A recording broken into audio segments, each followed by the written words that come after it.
BFM Business, Follow l'expert, présenté par Guillaume Paul. Follow l'expert, votre rendez-vous mensuel sur BFM Business. Follow l'expert, le rendez-vous qui veut et qui va continuer encore plus à vous aider, vous, jeunes entrepreneurs, dans la période actuelle de semer d'embûches, pour vous éclairer encore plus, pour vous donner encore plus de conseils au niveau comptable, juridique, fiscal, social ou autre. Vous savez, depuis 2 ans, l'expert comptable est là, debout dans la tempête pour vous aider à avancer. Et vous savez que c'est le but de ce rendez-vous, vous montrer qu'il peut être un partenaire pour faire avancer votre entreprise malgré le brouillard ambiant. De quoi est-ce qu'on parle dans cette nouvelle émission? On va parler marketing. Bah oui, parce que c'est pas tout d'avoir la plus belle idée du monde, c'est pas tout de créer la plus belle entreprise du monde, la plus prometteuse. Il faut se poser des questions d'abord sur le business plan, sur son marché, sur son produit, le positionnement produit, et puis le faire connaître, ce produit. C'est toute une stratégie, et on va voir dans cette émission que l'expert comptable, avec ses ressources insoupçonné, quoique de moins en moins au fur et à mesure que les émissions passent, eh bien il peut vous donner du conseil en la matière aussi. On va voir ça avec 2 entrepreneurs comme tous les mois qui sont avec nous sur le plateau. Manal Radouane est avec nous, créatrice et fondatrice de Manal Paris. On est dans la bijouterie éthique, joaillerie, écologique et éthique. Vincent Murer, cofondateur du Chocolat des Français, est avec nous aussi. Et puis face à eux pour leur répondre, c'est notre expert comptable du jour, Frédéric Guagou, qui nous vient de Clermont-Ferrand. Merci d'être avec nous. Sa mission, avoir répondu à leurs interrogations d'ici une vingtaine de minutes. C'est parti, Follow l'expert. BFM Business, Follow l'expert, la mission. Des entrepreneurs qui, vous le savez, sont accompagnés tous les mois par le MoveJ, le mouvement des jeunes entrepreneurs. Bénédicte Sanson, bonjour Bénédicte, déléguée générale, cofondatrice du MoveJ. Bah oui, je le disais, le marketing, c'est important. Jamais négliger les questions liées au marketing, Bénédicte. Exactement, jamais les négliger. Et au programme aujourd'hui, du chocolat, de la gourmandise et puis du rêve, et avec le soutien des experts comptables. Sans eux, est-ce qu'on pourrait encore se régaler et encore rêver? Ça n'est pas sûr. Et comme tu le disais, une entreprise, c'est un service, un produit à vendre, et une bonne analyse du marché va nous dire si oui ou non il y a des clients potentiels. Mais les entrepreneurs ont de multiples questions à se poser. La première, c'est comment je choisis mes matières premières, qu'est-ce que je privilégie, le français, le goût, l'immense qualité, etc. Il y a aussi la fabrication en sous-traitance, où est-ce que j'intègre tout. Il faut aussi choisir ses valeurs, parce que c'est important d'être aligné avec soi quand on monte son entreprise. Et puis avoir des valeurs, ça a souvent aussi un coût, et à chaque fois, il faut évaluer l'importance de chacune des dimensions pour faire le choix. Et à tous les étages, à tous les niveaux, l'expert comptable peut vous mettre en face un certain nombre de données chiffrées pour vous permettre d'avoir des clés qui vont pouvoir vous permettre d'allier à la fois le bon produit et à la fois la rentabilité pour l'entreprise, parce que c'est ça qui fera votre succès au final. Mais voilà, ne renoncez à rien, ou savoir pourquoi on fait tel choix plutôt que tel autre, et s'y tenir ensuite. Encore une flèche à son arc. Voilà, l'expert comptable aussi sur les questions de marketing. On ne l'aurait pas cru au demeurant, mais oui, effectivement, on va voir ça dans un instant. On va voir ça avec notre premier entrepreneur que je vous laisse nous présenter, Bénédicte. C'est Vincent Murer qui est avec nous. Voilà, Vincent Murer, le chocolat des Français. Rien qu'à d'entendre son nom, on se lèche les babines. Et il est venu avec du matos, si vous me passez l'expression. Ça c'est génial. Et justement, c'est parce qu'ils sont gourmands que Vincent et ses associés ont choisi de lancer le chocolat des Français pour associer leur passion du chocolat avec celle de l'art, et proposer un produit qui mette en avant à la fois des artistes et à la fois toute l'excellence de notre savoir-faire autour du chocolat. Donc, ils se sont lancés sur la base de leur intuition, sans aucune analyse du marché, vraiment le contre-exemple type, mais ils ont eu beaucoup de succès, et tellement de succès qu'à un moment, il a fallu se dire je m'arrête et j'essaie de comprendre ce qui se passe et dans quelle direction je dois aller pour continuer. Dieu merci, ils l'ont fait juste à temps parce qu'aujourd'hui c'est une magnifique marque qu'on est très très nombreux à connaître, mais c'est justement en confrontant leur réalisation à l'œil financier de l'expert comptable qu'ils ont pu arbitrer, savoir exactement aujourd'hui qui ils sont, et ça avec 23 collaborateurs, c'est pas mal. C'est pas mal. Bonjour Vincent Murer, ça a commencé en 2014, c'est ça l'aventure. Exactement, bonjour Guillaume. Donc nous on s'est lancé en 2014, il y a 6 ans maintenant, avec mes 2 associés Paul-Henri et Mathieu. avec une idée qui était de casser les codes d'un monde très traditionnel qui est celui du chocolat, qui est souvent très à l'ancienne, très traditionnel, qui n'a pas bougé depuis des années. Et on était donc grands amateurs tous les trois de chocolat et aussi passionnés d'art. Et donc on a voulu créer des produits qui combinaient et qui mêlaient un petit peu ces deux passions. Et ben voilà, l'aventure, 6 ans après, vous êtes toujours là et bien là. Quelle est la question, Vincent, que vous voulez poser à Frédéric, notre expert comptable ici présente? Ouais, c'est donc comme l'a très bien dit Bénédicte, nous tout est parti vraiment d'une passion. On n'a pas forcément fait de business plan, d'analyse de marché. En fait, on a créé les produits d'un peu de nos rêves, les produits que nous on aurait aimé trouver en ligne chez nos revendeurs. On a commencé avec nos tablettes de chocolat qui étaient nos tout premiers produits, avec l'idée de créer des tablettes qui soient illustrées par des artistes. Et finalement, petit à petit, on a fait grandir cette gamme, on a fait grandir notre réseau de distribution de manière assez opportuniste, naturelle, parce qu'on a eu tout de suite un produit qui a beaucoup plu. Et donc, nous, on suivait un peu cette vague et on augmentait la gamme en créant des nouveaux produits qui nous plaisaient sans forcément trop penser analyse de marché, rentabilité, etc.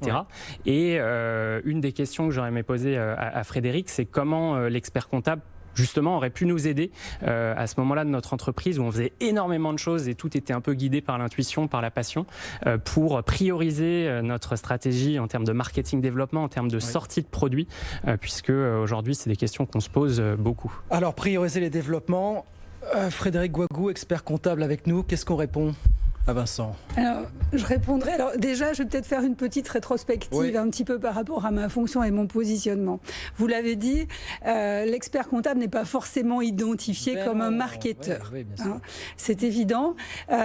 C'est l'histoire qui le veut. Aujourd'hui, moi, j'ai une fonction au sein de l'institution de l'Ordre des experts comptables qui est justement d'être présidente du comité marketing. Et à ce titre, j'aide les experts comptables qui ne l'ont pas déjà fait à entrer dans une structure une structuration de leur propre marketing.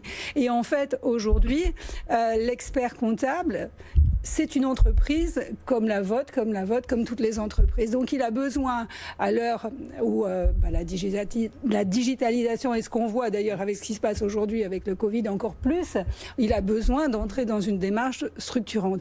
Et en fait, c'est ça, le marketing, c'est ça. C'est d'abord la structuration.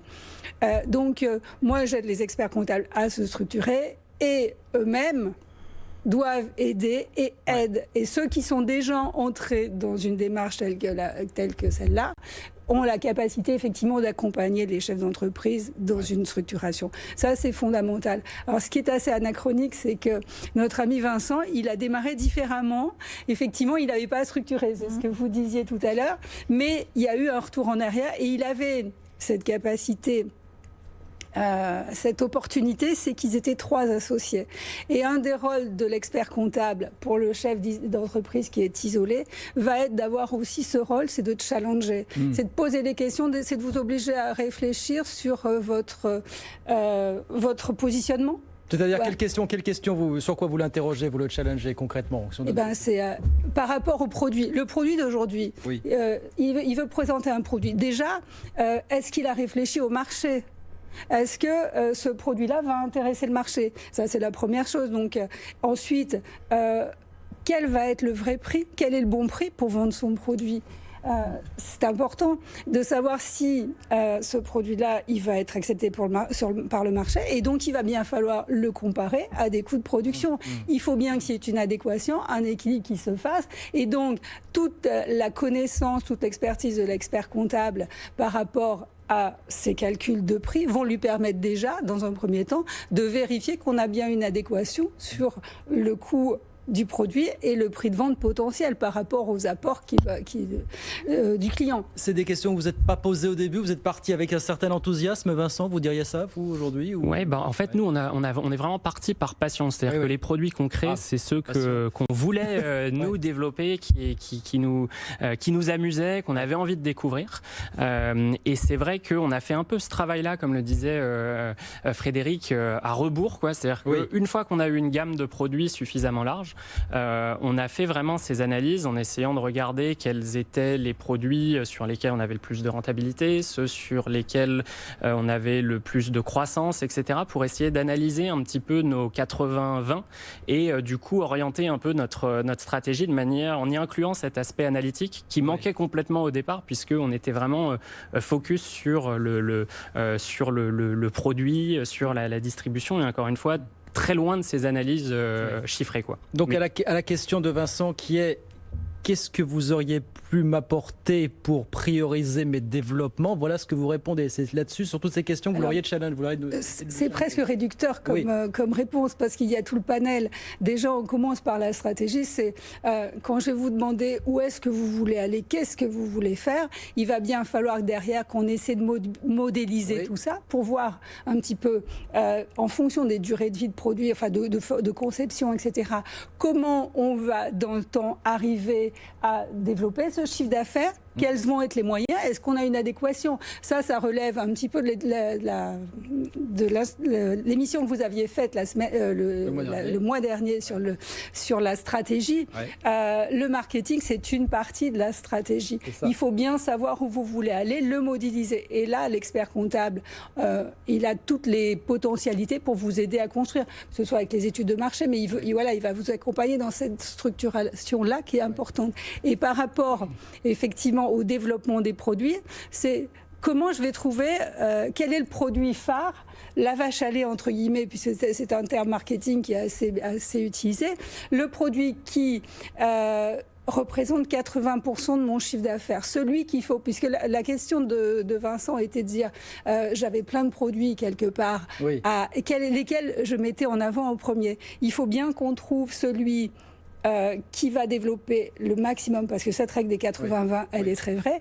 80% du chiffre d'affaires fait par effectivement 20% des produits. C'est là-dessus qu'il faut asseoir, on va dire, la pérennité de l'entreprise pour se laisser le temps tranquillement après d'aller réfléchir sur les autres développements ultérieurs.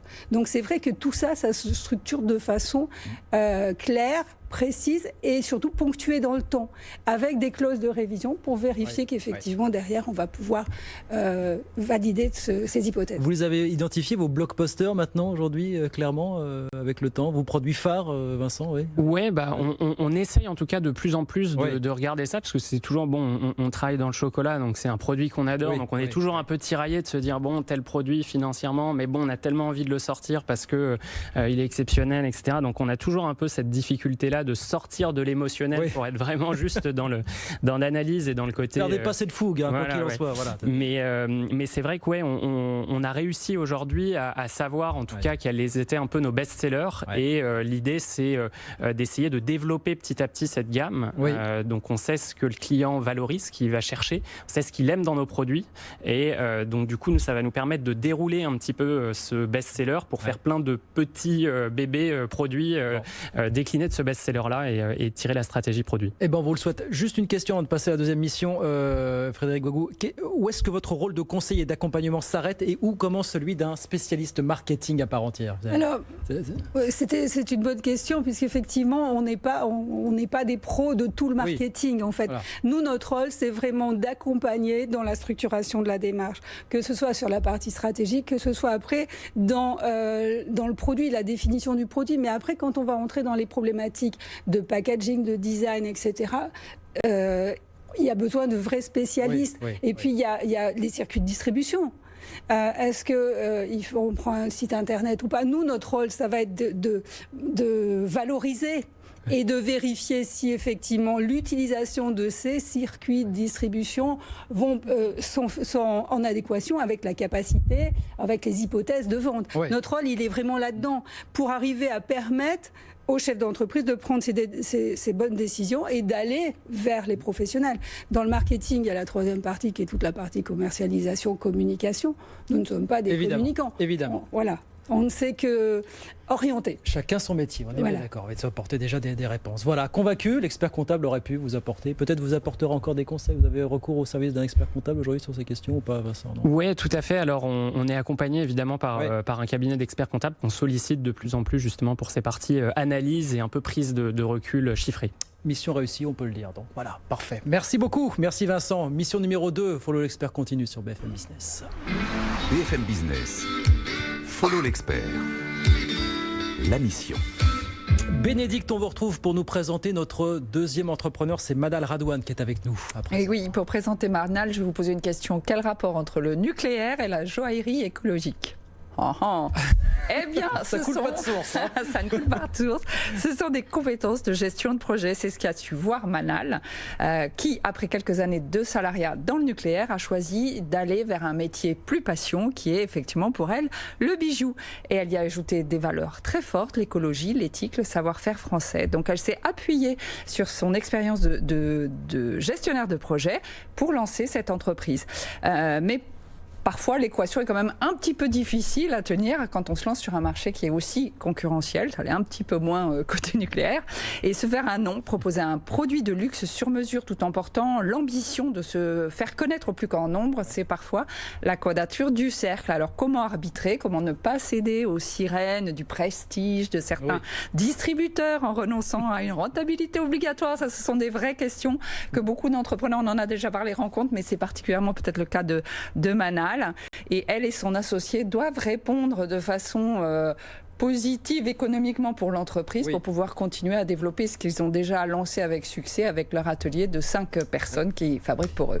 Mais malgré tout, bonjour Manal, bienvenue sur le plateau de BFM Business. Manal Paris, donc joaillerie éthique et écologique. Oui, rentable, c'est pas facile, mais ça correspond à une aspiration d'une clientèle de plus en plus nombreuse aujourd'hui. Voilà. Oui, bien sûr, tout à fait. Donc je suis Manal, je suis la créatrice et fondatrice de Manal Paris, maison de joaillerie éthique et écologique. Nous sommes spécialisés dans la réalisation sur mesure de bijoux à partir d'or recyclé et de pierres éthiques. Nous fabriquons tous nos bijoux dans notre atelier à Paris. Aujourd'hui, on a une offre qui se divise en 3 catégories, le mariage, le sur-mesure et le prêt-à-porter. Donc le mariage, on propose une collection de bagues de fiançailles et alliances personnalisables. En ce qui concerne le sur-mesure, ça permet à notre clientèle de réaliser ses souhaits en termes de sur-mesure. Et la 3e et dernière catégorie, le prêt-à-porter, qui propose une collection de bijoux à porter au quotidien ou à offrir pour les fêtes ou pour les occasions comme un anniversaire. Pensez à Noël prochainement, évidemment. Manal, quelle est la question que vous voulez poser à notre expert comptable Frédéric ici présente? Donc aujourd'hui, comme je le disais, nous on fabrique dans notre atelier à Paris et on utilise des pierres précieuses qu'on va sourcer auprès des meilleurs fournisseurs de la place parisienne. On a une politique de prix juste et on souhaite justement être distribué, augmenter notre visibilité. Aujourd'hui, on est distribué auprès de notre showroom via le e-shop et on aimerait augmenter notre visibilité pour être distribué auprès de grands magasins. Et donc, quand on a un business model qui est basé sur la réalisation à la commande, comment faire pour définir une stratégie de distribution rentable ? Une belle question, ça. Belle question, effectivement, avec des réponses pas forcément immédiates. En fait, vous avez choisi un créneau de distribution qui sont les grands magasins. C'est effectivement une belle opportunité d'accroissement de la notoriété de votre marque. Alors, comment faire? Il est évident que les grands magasins vont prendre une marge et donc, du coup, va se poser la problématique de la conservation de votre propre marge. Alors, comment on fait? Il y a deux leviers. Le premier, c'est le prix. On augmente le prix, mais pourquoi? Et avec quel argument pour arriver à faire passer ça? Ou on diminue le prix? D'après ce que j'ai compris, effectivement, diminuer le prix de revient. Le prix de revient, effectivement, ça va être compliqué probablement. C'est difficile de compresser. Puisqu'il est déjà compressé, mais n'empêche que vous avez un prix additionnel aujourd'hui qui est effectivement ce prix de commercialisation. Donc, pour vous, on pourrait imaginer que ce soit aussi cette perte de marge que vous allez inéluctablement avoir si vous n'augmentez pas vos prix devient effectivement peut-être un investissement. Mais attention, il faut effectivement déjà bien connaître votre marge d'aujourd'hui, à combien vous pouvez accepter de la diminuer, considérant que cette diminution de marge peut être un investissement qui vous permet de gagner en notoriété. Pour autant, peut-être que l'argument est d'aller travailler avec les grands magasins, pour dire peut-être qu'on a une solution, de dire je propose un prix différent, un élément différenciant qui permette à mon produit de s'intégrer dans votre propre communication, et c'est gagnant-gagnant. Vous allez avoir un élément complémentaire dans votre gamme. Moi, ça me fait gagner en notoriété, mais vous avez effectivement peut-être des arguments, des leviers comme Marc qui fait travailler les jeunes créateurs, etc. Il y a plein d'arguments complémentaires qui pourraient vous permettre peut-être d'identifier ce produit-là comme étant un produit éphémère, un produit rare, un produit exceptionnel, un produit de créateur. Et donc plein d'éléments qui sont très RSE en fait, et qui peuvent permettre effectivement à ces grands magasins de s'asseoir de s'asseoir et d'accepter effectivement de travailler. Je pense qu'il y a un vrai travail à faire avec eux qui peut vous permettre d'être gagnant-gagnant tous les deux. Comment ça se passe aujourd'hui concrètement? Vous êtes distribué dans les grands magasins, où il y a des discussions avec les grands magasins? Comment ça se passe? Pour l'instant, on est distribué dans notre showroom et via notre e-shop, et on aimerait effectivement être distribué via les grands magasins. Donc il y a des discussions effectivement qui sont en cours, malheureusement mises en stand-by à cause du contexte sanitaire actuel. Bien sûr, mais ça ne saurait être un problème, je l'espère, par la suite, avec des arguments forts comme ceux que vous nous avez présentés. Effectivement, c'est le fait de créer une gamme, de créer des produits en édition limitée qui seraient justifiés de par leur qualité et de par leur design unique. Ça justifierait un prix plus élevé auprès des grands magasins, et donc à nous de nous retrouver derrière avec notre marge, tout en continuant sans rogner sur la fabrication parisienne et l'utilisation de matières premières éthiques et écologiques. Tout est fabriqué à Paris aujourd'hui, hein. Tout est fabriqué à Paris. Tout à fait. Voilà. Bon, qu'est-ce qu'on dit alors? On essaie de... Moi, je trouve que c'est une très bonne idée. En plus, RSE, c'est des arguments qui frappent bien, qui marchent bien tout de suite. Donc, jusqu'à quel point c'est audible et vendable auprès des grands magasins que Manal a envie de conquérir? On a bien compris finalement. Attendez, aujourd'hui, les grands magasins vendent des marques. C'est vrai. C'est essentiellement de l'image. Donc, si ce produit-là peut venir compléter une marque, peut dire compléter effectivement l'image qu'on peut donner, je pense que c'est gagnant pour tout le monde, quoi. Ce qui est important, ce qui est fondamental, c'est bien de connaître ses prix de revient, ses prix de commercialisation, pour être sûr qu'à un moment donné, vous n'allez pas vous lancer dans quelque chose qui, sans le vouloir, parce qu'après tout, vous pouvez choisir pourquoi pas d'être en marge négative puisque ce serait un investissement. Mais il faut derrière être sûr faut imaginer derrière votre retour sur investissement, c'est important. Vous avez discuté de toutes ces questions avec un expert comptable jusqu'à présent, Manal, ou pas encore? Oui, je suis suivie par mon expert comptable depuis le début d'ailleurs, qui nous a énormément aidé à structurer la démarche et à structurer l'offre également, qui nous a beaucoup orienté au début, un peu comme Vincent. On avait très très envie de faire les produits dont on avait envie, la passion l'emporte, et c'est très très difficile, surtout pour moi, de me dire ok, donc là il faut créer un produit qui va plaire, qui répond à un besoin avant tout. Donc on commençait à se lancer dans des collections dans le mariage. C'était l'idéal, c'était mon rêve depuis toujours. C'est super, il y a un besoin, il y a un marché, il y a tout ce qu'il faut, mais en revanche c'était peut-être plus pertinent de commencer par une collection plus entrée de gamme, par plutôt du prêt-à-porter, qui va être plus accessible en termes de prix et qui va permettre de faire rentrer déjà du chiffre dès le début du lancement. Ce qu'on a fait. Donc ce petit pivot nous a permis dès le début de commencer à réaliser un chiffre d'affaires. Il y aura peut-être encore une réflexion à mener pour aller conquérir ces grands magasins, en espérant que Frédéric vous a orienté vers quelques pistes. Je le pense, à vous entendre. Donc je pense mission réussie. On est d'accord. Carrément, tout à fait. Mission réussie, tout va bien. C'était la mission numéro 2. Il nous reste 2 minutes. Vous savez ce qui se passe, les 2 dernières minutes de l'émission. On fait la synthèse, les 3 points de l'émission. BFM Business. Follow l'expert. Le bilan. On se résume, Frédéric. Voilà, comment bâtir sa stratégie marketing? On a retenu 3 points comme à l'accoutumée. 1, bien étudier son marché. Indispensable, évidemment, hein, Frédéric. Oui, ça fait partie de la stratégie. C'est surtout connaître son marché, savoir où on veut aller. Oui. Ça, c'est fondamental. Après, c'est vérifier l'adéquation du produit par rapport à la demande. C'est important aussi. Donc mon produit correspond-il à une attente? Voilà, c'est le deuxième point qu'on voulait soulever. Voilà. Et effectivement, est-ce que mes prix sont en adéquation? Donc là, on a bien compris effectivement les problématiques. Ça peut être long d'élaborer un prix, de définir le juste prix. Voilà.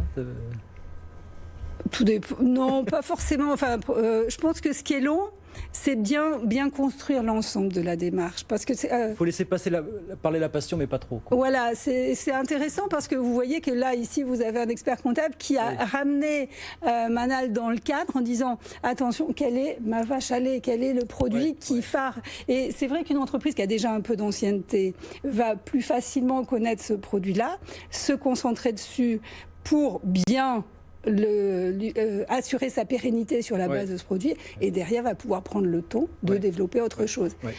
C'est plus facile effectivement qu'on a déjà un peu d'ancienneté. Et puis troisième point, communiquer pour le faire connaître ce produit bien évidemment. Tout à fait. Alors là-dessus, l'expert comptable peut orienter vers des professionnels. Ce qui est intéressant, un des apports de l'expert comptable par rapport à ça et auquel on ne pense pas toujours, c'est effectivement mettre en place des indicateurs qui permettent de vérifier quelque part si cette communication a été porteuse.